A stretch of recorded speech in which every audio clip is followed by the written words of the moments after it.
Chapter 4, 24 hours later. This again.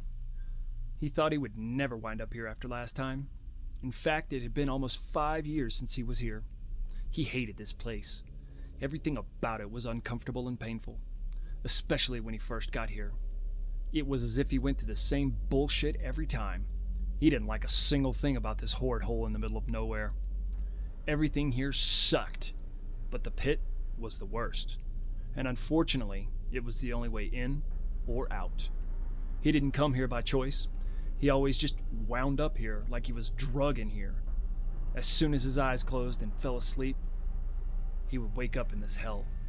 The pit was such a horrid place because of the dredge and slime that filled it.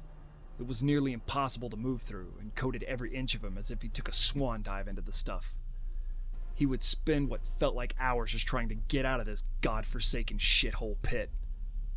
The thick black mixture looked like oil and moved like tar. It covered his entire face, all but one eye. He couldn't even breathe. The first few times he was here, he was struck down by sheer panic. There were many horrible things in this world, but not being able to take in a lungful of air is among the worst. Normally, one would just pass out. But in here, not needing to breathe is not a means of escape. This was just one of the tortures awaiting Sam in this hell. The absolute amount of effort that he needed to exert to pull himself from this sludge was enough to break most people into tears. By the time he got out, that's exactly what he was doing. Crying.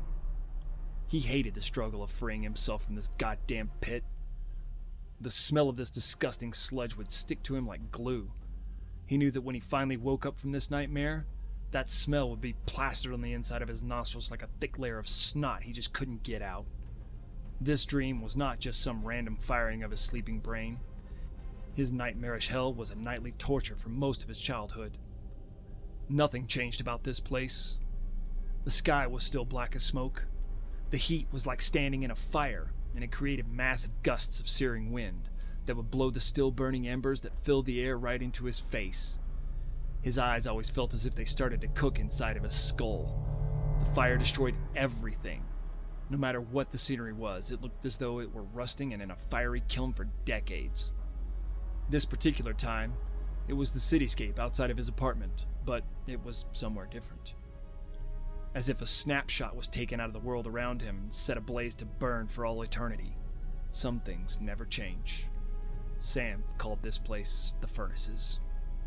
He was completely lucid in these dreams, though he did not have the kind of control most would expect to get from a truly lucid experience. He could not fly or instantly acquire super strength. His body was bound to the physics of this world. Sam simply retained a logical mind here. However, there was no escaping his emotions. After years of very intensive therapy, he was able to escape this madness. The wall he built held strong and steady against the constant push of the dark bastard that lived behind it. Until now. Sam always heard muffled voices in his dream, but this dream was the first time he ever heard intelligible words. The voice was unlike any he had ever heard before. Its power washed out all the other sounds that usually deafened him in this hellish dream. With a mighty and thunderous voice it said, "All that power is pointless unless you can control it." These words seemed to pound on the walls of Sam's head as he made a screaming ascent into consciousness. They pounded so hard in his mind that they reverberated against his ears as he gasped for air, sitting straight up from his coma-like sleep. The discombobulation that often accompanies waking up at such a rapid rate was not there. In fact, Sam had never been more aware of anything in his entire life. He could feel every drop of sweat on his brow brought on by the vision-filled sleep. Each drop possessed a unique shape and personality of its own. He could taste the funk of plaque and night-old spit as it hung in his mouth, as well as the thick, humid air that rushed over his tongue as it filled his lungs with rapid, deep breaths. The tips of his fingers were so keenly aware of every divot in the pattern that covered the microfiber pillows, so tightly clutched in his palms that he knew how many there were touching his hand and how deep they were. 219 on the left, 196 on the right, and each one is 1/64th of an inch deep. As the sounds of his dreams began to fade into the abyss of his subconsciousness, new sounds overwhelmed his ears. The world around him instantly divided into several audible layers, like the rainforest as you descend through the canopy. At first, all he could hear was the roar of traffic 3 floors below as it penetrated its way through the balcony door. The crushing sound of rubber on concrete and combustion engines rattling and revving as they accelerated through the intersection, trying to beat the yellow light. The thud of a car with heavy bass mounted so poorly that it rattled the trunk. The splash of tires that caressed the edge of a puddle gathered along the curbs from the previous night's storm. As the seconds passed, he could hear the faint glimpses of conversations from the outdoor patio of the hipster coffee shop across the street, and the click of high heels walking hurriedly past as if they were in a rush to return to work.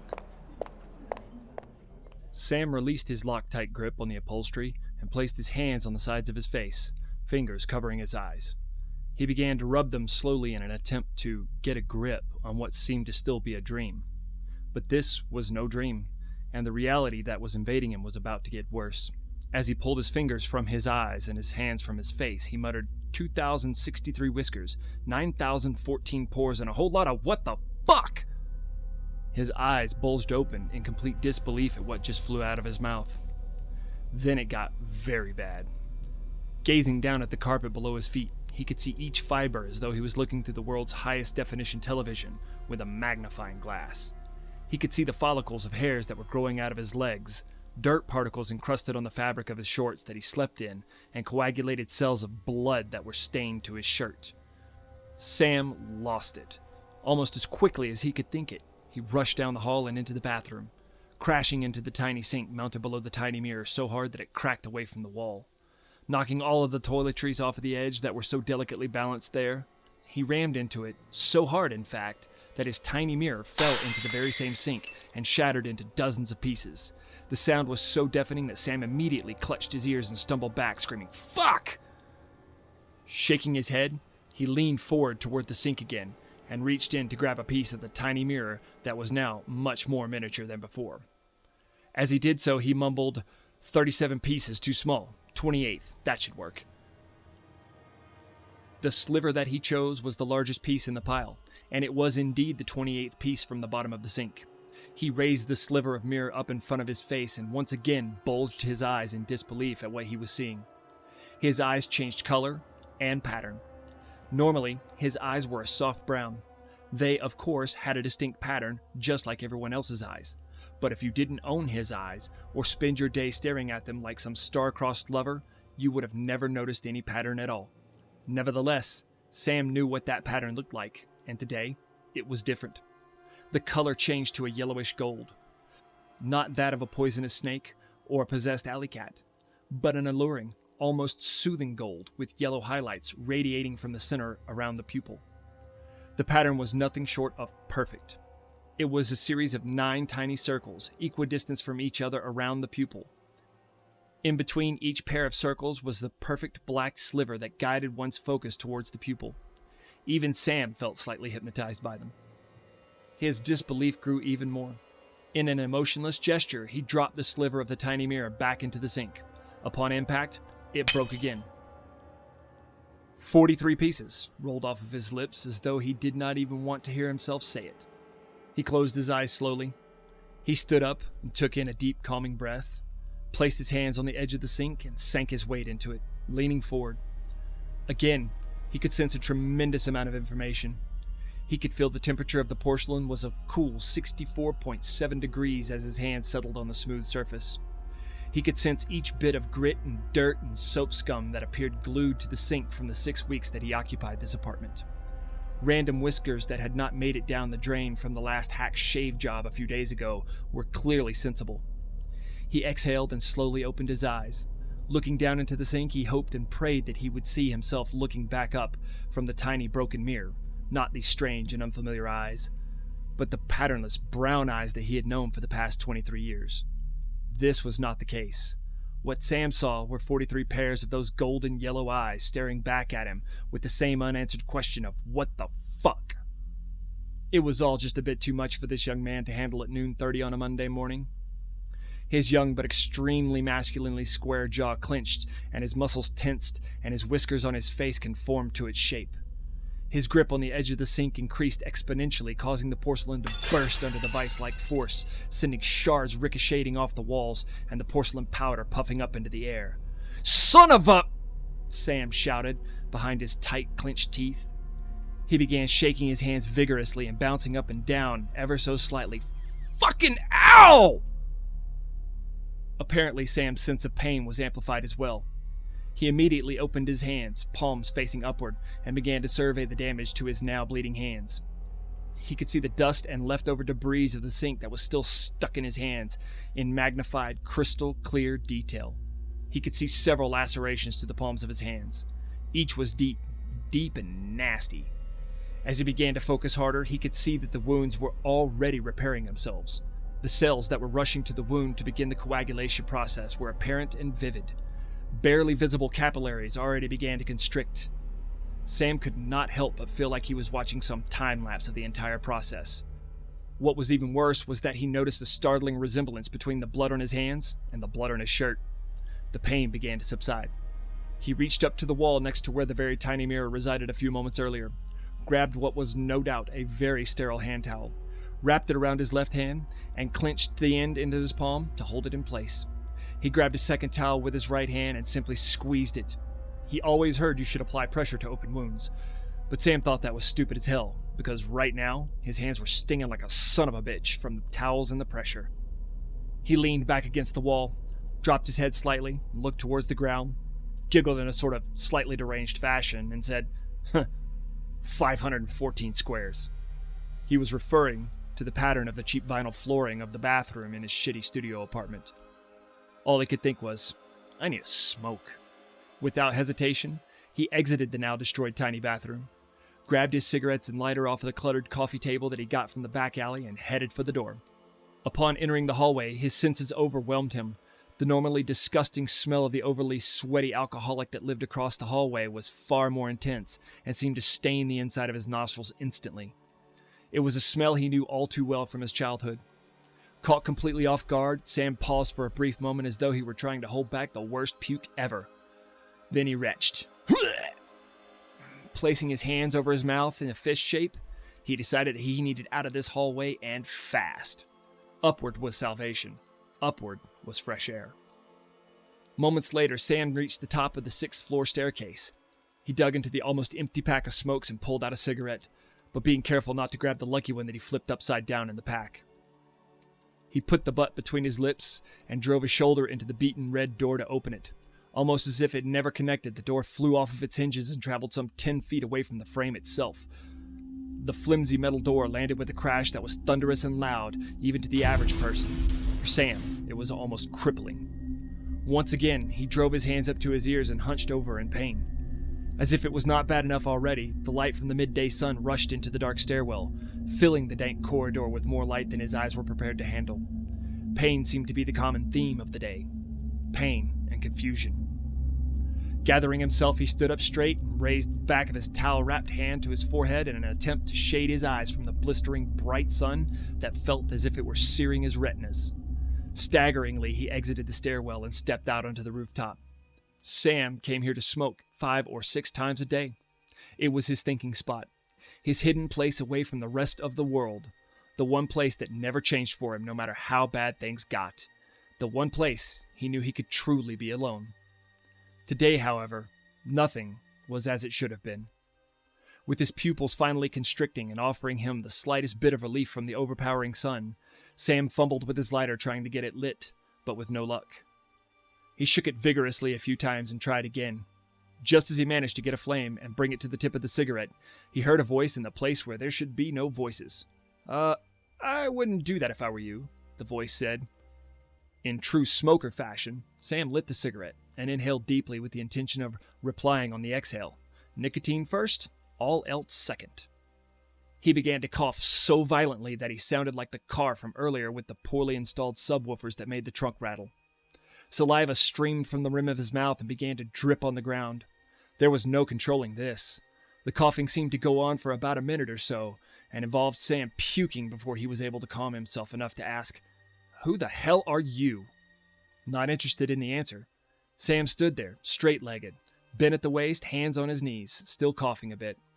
Standing before him was a well-dressed man. He wore a lightweight brown herringbone jacket with a collar popped up, and sleeves rolled up to reveal a bright white shirt below. The sleeves were just a bit longer than they needed to be. Holes were punched into the cuffs so the man's thumbs were sticking through, making a pseudo-glove. His pants were regular fit faded denim that broke slightly at the ankles. His shoes appeared to be broken in, black leather loafers with a square front. They were the kind of shoe that you pay a lot of money so that they look worn out when you buy them new. Atop his 6-foot sharply dressed figure was a head that would make even the most heterosexual man say, "Damn, that dude is sexy."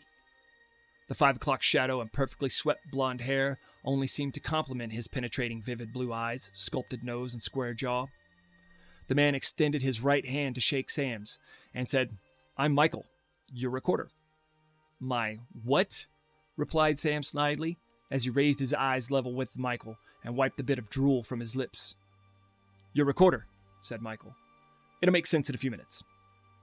With one eyebrow raised and his nose all scrunched up, Sam said, "I'm not a musician, and I don't need anything recorded, buddy. I can't help you." He spoke to the man as if he were turning down a bum on the street that was asking for change. Sam began to reach for a cigarette that was lying on the rooftop, still smoking from the coughing fit he went through just a moment ago. Clearing his throat, he pinched it between his fingertips and raised it towards his lips when Michael interrupted him once more. "Are you seriously going to do that again?" Sam placed the smoke between his lips to the right side and squinted his right eye to prevent the smoke from getting in. "What are you, the fucking cigarette police? Trying to keep me from killing myself? No offense, but you should just let me smoke in peace and give me some space, man," Sam rattled off. Almost as if he were reading a quote from the most well-known story in the world, Michael replied with an emotionless response. "You couldn't kill me even if you wanted to, and you are stuck with me for the rest of your life." With a single sarcastic forced laugh, Sam said, "Is that so?" He took another drag off of the cigarette and proceeded to relive the horrendous coughing fit from only a few minutes ago. While scratching the back of his head with his right hand, Michael said with the slightest hint of frustration, "Look, I don't feel like wasting most of the day trying to convince you that what I've got to say is real, so I'm just going to show you. Cool?" Once again, in the smoker's hacking position, bent over, head down, drooling, Sam raised his towel-wrapped hand out in front of him in an agreeing fashion, a gesture that said, "Sure thing, but fuck off." Michael said, "Fabulous," and rushed into Sam's personal space faster than the normal person could perceive. Sam saw the entire action in slow motion. He was so stunned by what was happening that he could not react. He had never been in a fight before. He'd had his ass kicked constantly, but he was never allowed to defend himself and never dealt with confrontation like this. For the first encounter, this was off the charts. Michael grabbed him by the collar and by the leg of his shorts, lifted him off of the ground, and as if throwing a bale of hay, spun 360 degrees, tossing Sam from the rooftop. Sam, still paralyzed from the shock and awe of what was happening, did not fall to the ground. Michael threw him so hard and with such force that Sam rocketed out instead of down. He flew from his rooftop beyond the apartment building next to him and came crashing down like a sack of potatoes on the rooftop of a 4-story apartment building some 250 feet away. Trailing only a split second behind him was Michael, soaring through the air in angelic fashion. Like something out of the Matrix, Michael landed on the roof while Sam was still tumbling like a rag doll. Casually, Michael strolled toward Sam. Gasping for air, Sam rolled onto his back, only to see Michael towering above him. The sun was blasting out from behind him like some painting on the Sistine Chapel. Looking down at Sam with eyes that glowed like ice blue sapphires, Michael spoke in a booming, authoritative voice.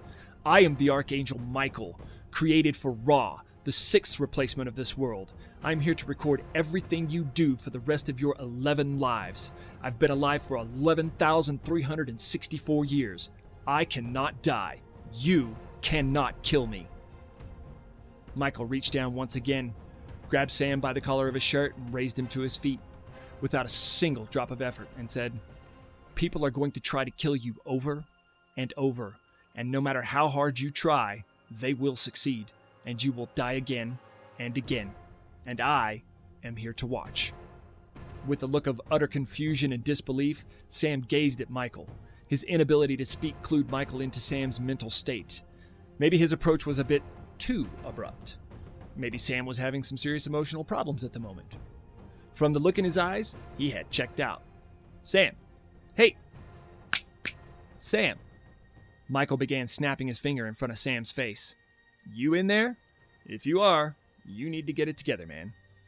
Michael pursed his lips to the side slightly and cocked one eye towards the ever-so-stunned young man in front of him. Utterly pathetic. 5,000 years together, and I get dumped for this moron. With a sigh, he leaned back slightly, still keeping one eye on Sam's scared, lifeless expression. Well, guess it can't be helped.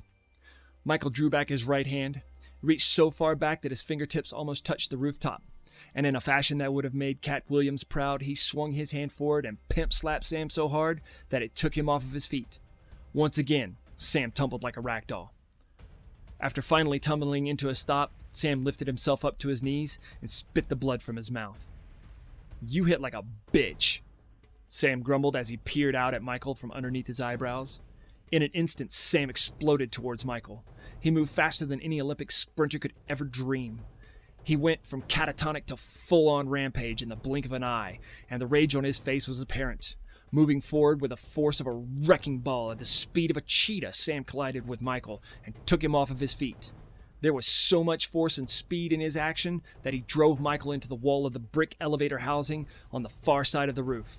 The two collided into the wall with a tremendous thud and sent cracks rippling through the red brick structure.